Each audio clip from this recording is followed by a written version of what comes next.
ይሄ ፊት ለፊት ያለው ረመዳን ምናልባት ይሄን የተዘጋለብ መክፈቻ እንዲሆን መጨረሻ ህይወታችን ዘመን ውስጥ ልኖር እንችላለን።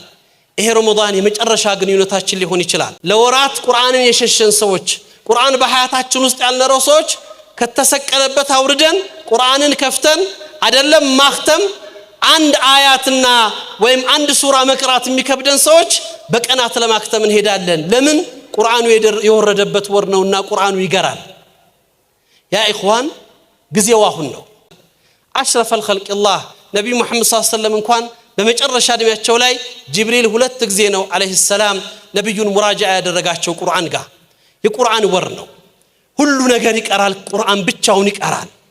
ሐቂቃ ረመዳንን መጾማችንን የምናረጋግጠው ከቁርአን ጋር ያለን እርቅ ሲፈጠር ነው። ለቁርአን በህይወታችን ውስጥ ለመኖር ስንወስን ነው። ያን ማድረግ ስንችል የተዘጋው ልብ ተከፍቷል። ልቦች ሲከፈቱ እጆች ተዘርግተዋል። አላህን ሲለምኑ ዱዓዎች ተቀባይነት አግኝተዋል። ይሄ ቁርአን ትናንት የነበረውን ኡማ ከፍ እንዳደረገው እኔ እናንተም ከፍ ያደርገናል። አላህ ቁርአንን አስተንትነው ከሚቀሩት ቁርአንን ህይወት አድርገው ከሚኖሩት በቁርአን ከፍታቸውን ከሚያረጋግጡት ሰዎች አድርገን